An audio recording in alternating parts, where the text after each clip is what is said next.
Hola a todos. Bueno, en la clase de hoy lo que vamos a ver es una continuación de, el estudio de la leucocitosis. Vamos a enfocarnos más que nada en las neoplasias mieloproliferativas crónicas. ¿De qué manera podemos arribar al diagnóstico? ¿Cuáles son las herramientas que tenemos para llegar al diagnóstico? De una manera quizás un poquito más específica y nombrar cuáles son sus tratamientos.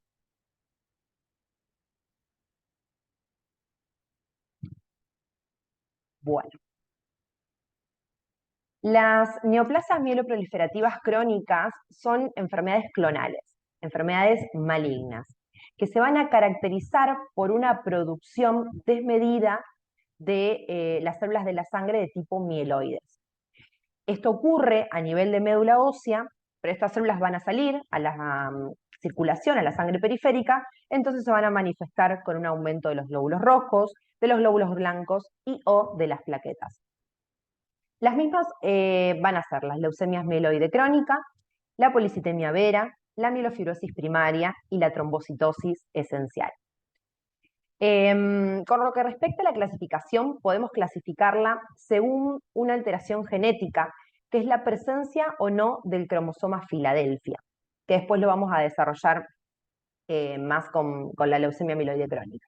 Entonces las vamos a poder clasificar en aquellas que tienen cromosoma Filadelfia positivo, que es la leucemia mieloide crónica, y aquellas que son Fi positivos o que no tienen el cromosoma Filadelfia positivo, donde vamos a tener la policitemia vera, la mielofibrosis primaria y la trombocitosis esencial. Bueno, comenzando con las neoplasias Fi negativas, ¿sí?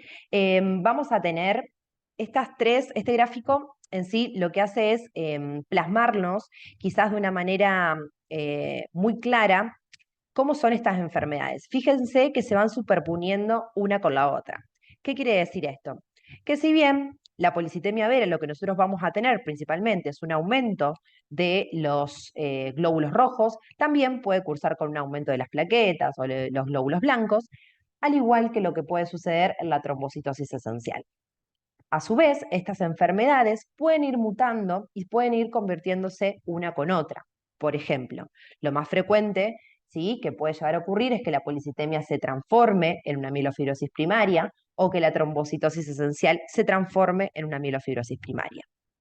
Y a su vez, estas tres enfermedades pueden evolucionar hacia una leucemia aguda, principalmente una leucemia mieloide aguda. La que con mayor frecuencia evoluciona de las tres es la mielofibrosis primaria, le sigue la policitemia vera y por último la trombocitosis esencial. Bueno, para comenzar hablando de policitemia vera, primero tenemos que definir qué es la poliglobulia o eritrocitosis. Se va a definir como un aumento de los glóbulos rojos, de la masa de los glóbulos rojos. Podemos encontrar distintas definiciones, pero la que más vamos a ver, que es la de la Sociedad Argentina de Hematología, es la de más de 49% de 50 de hematocrito y 16,5 o 17 de hemoglobina en el varón y 48% en las mujeres de hematocrito o 16 gramos por decilitro de hemoglobina en las mujeres. Lo que primero hay que definir es si esta poliglobulia es absoluta o relativa. Si ese aumento del hematocrito es realmente a expensas del volumen globular, o sea, de ese aumento de los glóbulos rojos, o es a expensas de una disminución del volumen plasmático. La relativa es cuando el aumento del hematocrito se da por una disminución del volumen plasmático, pero la masa globular es normal. En cambio, la absoluta se da por un aumento del hematocrito a expensas de un volumen globular aumentado, pero el volumen plasmático permanece constante. Esto lo podemos ver acá, en donde se ve que esta imagen del hematocrito, en la policitemia vera, lo que tenemos es un aumento de esta columna de glóbulos rojos. Dentro de las causas de poliglobulia o eritrocitosis, las vamos a poder dividir en dos grandes grupos, en las congénitas o en las adquiridas. Solamente para nombrar las causas congénitas, ya que son más que nada de la parte pediátrica, vamos a tener aquellas que van a cursar con una alteración en la eritropoyetina, que es esta hormona que se sintetiza a nivel renal, a expensas o como consecuencia, ¿sí?, de la detección de una hipoxia en los túbulos renales. Esta hormona lo que va a hacer es estimular la eritropoyesis, o sea, estimular la producción de glóbulos rojos. Entonces, existen diversas enfermedades que van a cursar con alteraciones en los receptores de la eritropoyetina o alteraciones en proteínas que se encargan de estimular esta hormona. Y otras causas son aquellas que cursan con alteración en lo que es la curva de la hemoglobina, o sea, de la afinidad de la hemoglobina con el oxígeno.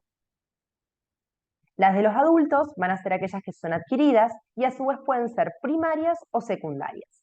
Primaria está la policitemia vera, que es clonal, y secundarias es cuando tiene otra causa que lo justifique.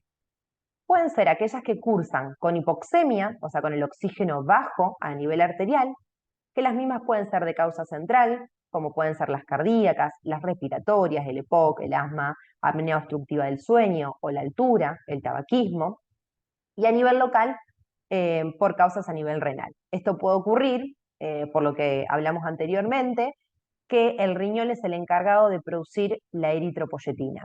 Entonces, muchas veces ocurre, por ejemplo, que por ateromatosis severa hay una obstrucción en las arterias renales, entonces el flujo de oxígeno al parénquima renal disminuye, los riñones detectan esta hipoxemia y estimulan la síntesis de eritropoyetina.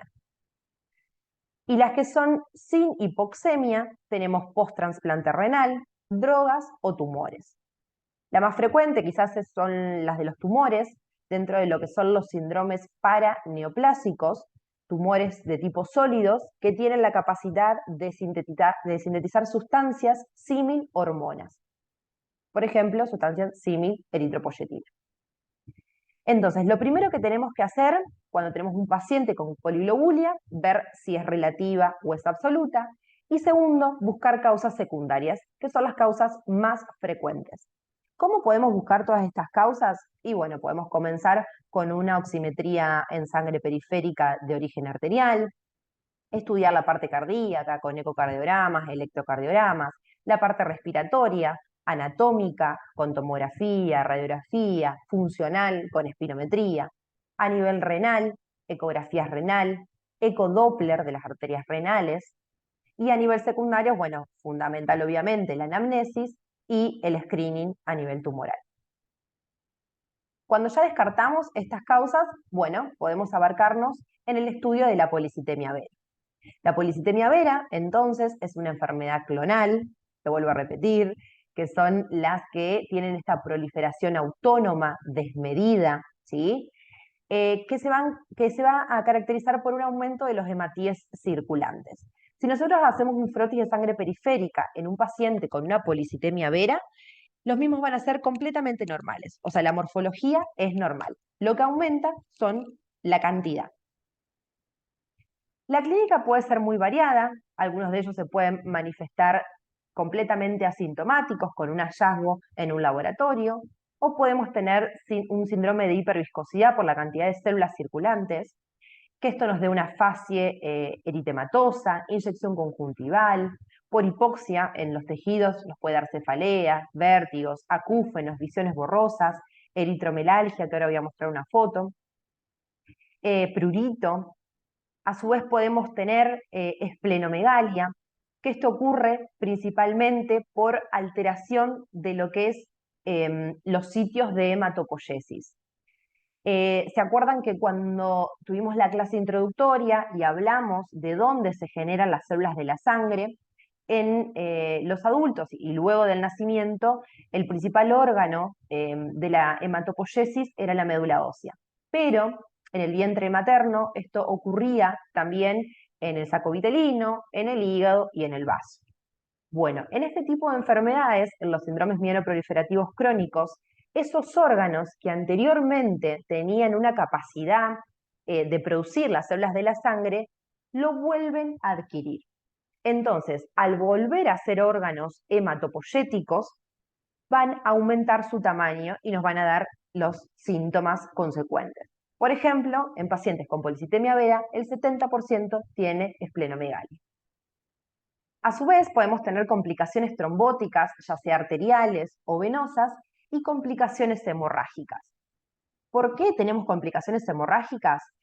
Es más que nada por la cantidad de células circulantes que hace que se consuman factores de la coagulación, principalmente el factor de von Willebrand, que en clases más adelante, cuando charlemos de hemostasia, vamos a recordar que este factor está presente en lo que es la hemostasia primaria. Entonces, al consumir este factor, vamos a tener una predisposición a sangrados. Acá estamos la foto de la eritromelalgia, fíjense la diferencia. La WHO nos propone criterios para poder definir una policitemia vera, que no son más de lo que ya veníamos hablando. Primero, la poliglobulia absoluta. Segundo, certificar esta proliferación a nivel de una biopsia de médula ósea. Vamos a tener eritropoyetina sérica, vamos a dosar la eritropoyetina sérica, la cual va a ser normal o inclusive va a estar disminuida. Como vimos anteriormente, todas estas causas van a cursar con aumento de EPO.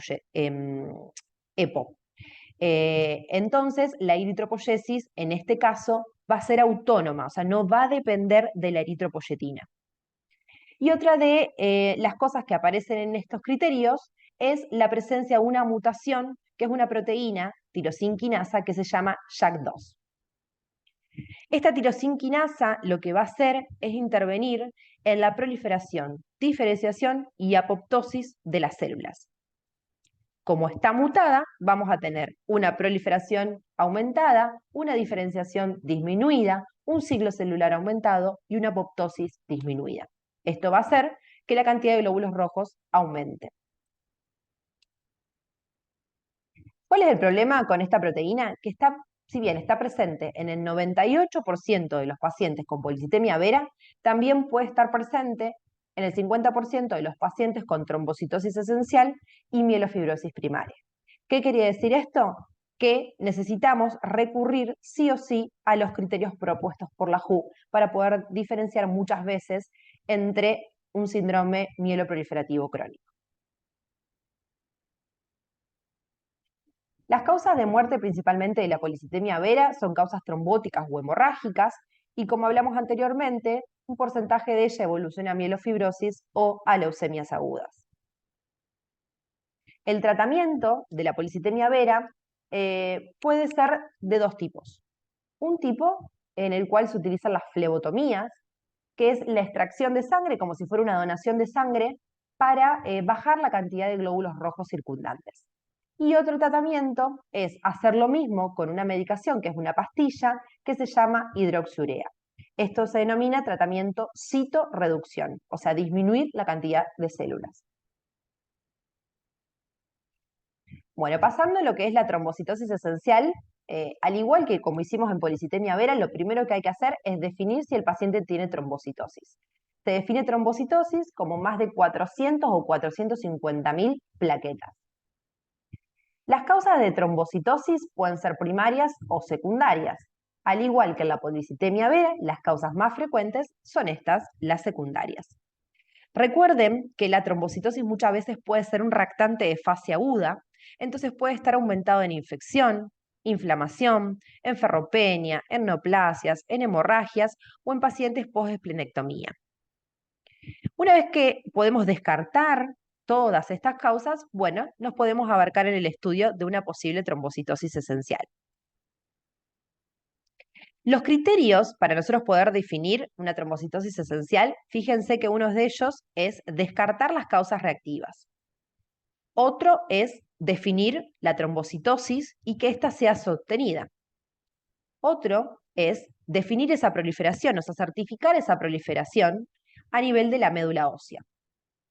Lamentablemente, la trombocitosis esencial su diagnóstico es de descarte, por lo tanto vamos a tener que descartar las otras neoplasias mieloproliferativas crónicas. El paciente no tiene que tener una leucemia mieloide crónica y tampoco tiene que tener una mielofibrosis primaria ni una policitemia vera. ¿Por qué? Porque los marcadores de biología molecular, estas proteínas que están alteradas, también pueden estar en la trombocitosis, perdón, en la policitemia vera o en la mielofibrosis secundaria. Entonces, el diagnóstico de la trombocitosis esencial es de descarte. Bien, acá tenemos otra vez todas las causas de trombocitosis reactiva. Por lo general, los pacientes con trombocitosis esencial se presentan de manera sintomática y solo un tercio de ellos se va a manifestar con complicaciones trombóticas o hemorrágicas, que pueden ser arteriales o venosas. Y al igual que la policitemia vera, muchas veces se puede presentar paradójicamente con hemorragias. Esto, nuevamente aclaro, que ocurre porque tenemos tantas células a nivel periférico que los factores de la coagulación, como es el factor de von Willebrand principalmente, se consume, entonces genera una tendencia a la hemorragia. A mayor cantidad de plaquetas a la trombocitosis esencial, mayor es el riesgo de sangrado. ¿Cuáles son los objetivos del tratamiento para la trombocitosis esencial? Bueno, prevenir las trombosis y las hemorragias, resolver los trastornos de la microcirculación y controlar los síntomas. El tratamiento de la trombocitosis esencial muchas veces es citorreductor, al igual que lo que hablamos en policitemia vera, y muchas veces también lo que usamos es aspirina. Bueno, por último, dentro de las neoplasias mieloproliferativas crónicas Phi negativas, vamos a tener a la mielofibrosis. La mielofibrosis es también un desorden clonal neoplásico de esta stem cell mieloide, que se va a caracterizar, a diferencia de las otras, por una fibrosis progresiva de la médula ósea. Esta fibrosis progresiva de la médula ósea hace que la misma pierda la capacidad hematopoyética y al igual que lo que ocurre en las anteriores, los órganos que antes tenían esa capacidad de producir células de la sangre, lo vuelvan a tener. Esto se denomina hematopoiesis extramedular, o sea, la formación de células de la sangre por fuera de la médula, ¿sí? Que son principalmente en el vaso y en el hígado. Entonces, ¿cómo se va a manifestar un paciente con mielofibrosis? El 90% tiene esplenomegalia masiva. Cuando hablamos de masiva, hablamos que casi llega al, traspasa la línea media, ¿sí? Es muy grande y genera muchos síntomas. El 50% también puede tener hepatomegalia. En el laboratorio, estos pacientes, en su gran mayoría, cursan con anemia, con trombocitopenia, con leucopenia, ¿sí? Y la punción aspiración de médula ósea tiene una característica que se llama dry tap. ¿Qué quiere decir esto? Que es un aspirado de tipo seco. ¿Por qué? Porque nosotros normalmente cuando hacemos el aspirado de médula ósea, lo que obtenemos son las células hematopoyéticas en estado líquido. Como las células hematopoyéticas están borradas por la cantidad de fibrosis, cuando nosotros aspiramos no podemos aspirar nada. La confirmación lo vamos a tener a través de la biopsia de médula ósea, donde el anatomopatólogo, a través de una coloración especial, puede ver estos tractos fibrosos. Las principales causas de muerte de la mielofibrosis van a ser infecciones, ¿sí? Porque la gran mayoría cursa con leucopenia, complicaciones trombóticas o hemorrágicas y transformación leucémica que es bastante alta, 20% en los primeros 10 años. Como hablamos anteriormente, la neoplasia mieloproliferativa crónica, que más comúnmente evoluciona a leucemia mieloide aguda, dentro de las Phi negativas, es la mielofibrosis primaria. El tratamiento de la mielofibrosis primaria muchas veces es de sostén y dependiendo la edad del paciente y el estado clínico, se puede hacer un trasplante de médula ósea. Bueno, pasando a las neoplasias mieloproliferativas crónicas Phi positiva, vamos a tener a la leucemia mieloide crónica. La leucemia mieloide crónica es una proliferación clonal, maligna, de la célula madre pluripotencial de las células hematopoyéticas mieloides, que va a cursar con una alteración muy característica, que es la translocación 922 o cromosoma Filadelfia. Es, creo que la alteración genética más importante, a saber, por lo menos en hematología, porque fue un hito en la historia. A partir del descubrimiento de esta mutación, se logró cambiar radicalmente el pronóstico de estos pacientes, porque se encontró un target terapéutico, o sea, una medicación que va hacia esa alteración genética. Esta alteración es una translocación. ¿Qué quiere decir? Que una parte del cromosoma 9 va a ir hacia el cromosoma 22 y una parte del cromosoma 22 va a ir hacia el cromosoma 9. Y se va a formar este nuevo cromosoma y se le denominó cromosoma Filadelfia. Esta mutación es una mutación que es adquirida, que no se hereda.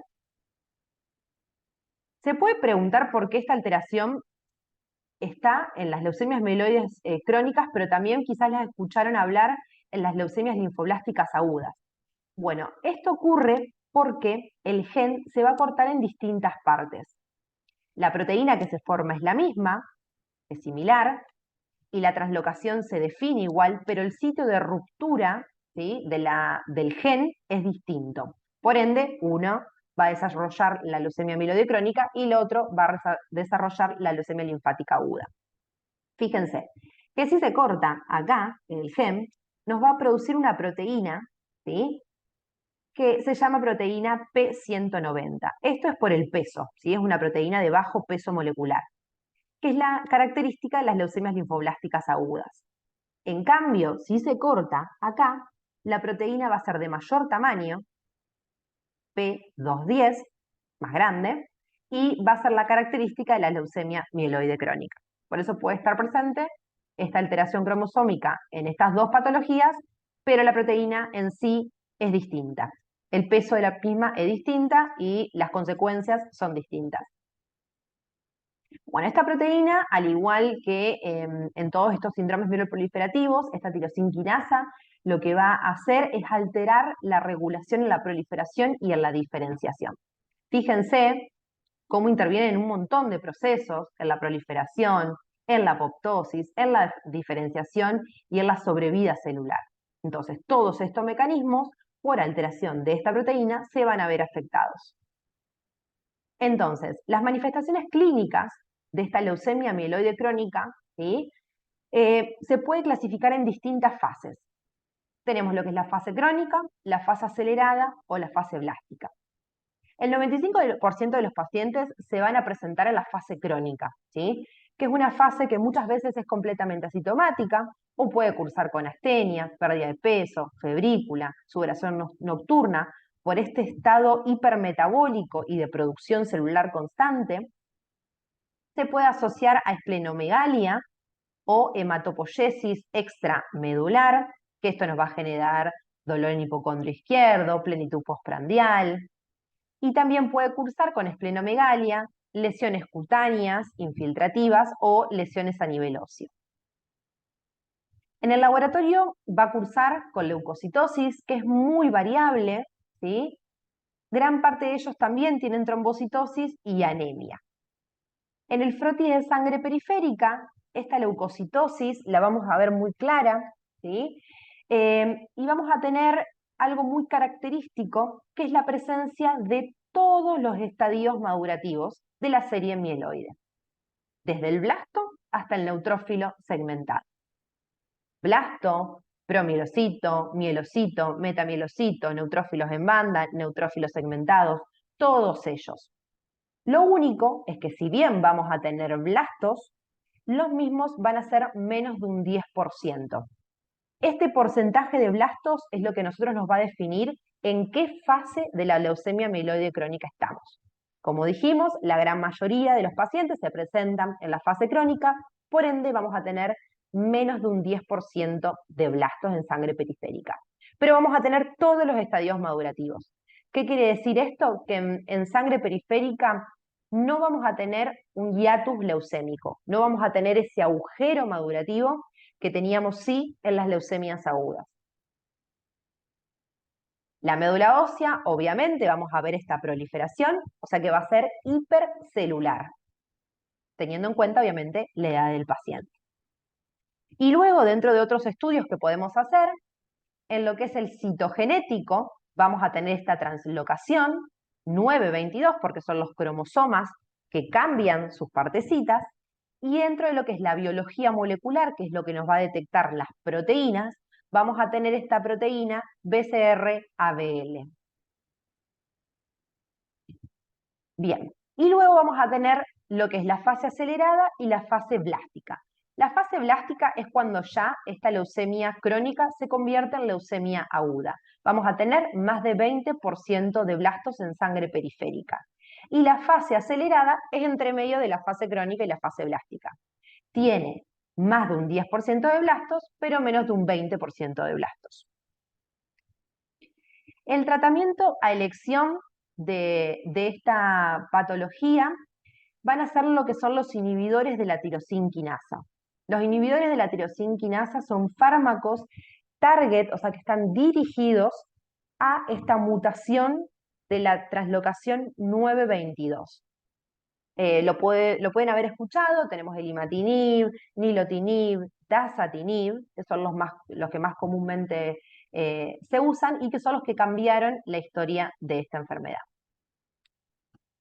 Entonces, retomando lo que vimos en la clase anterior, ante un paciente con leucocitosis hay que ver qué serie tenemos afectada.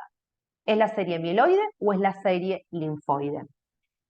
A nivel de frotis de sangre periférica, ¿tenemos blastos?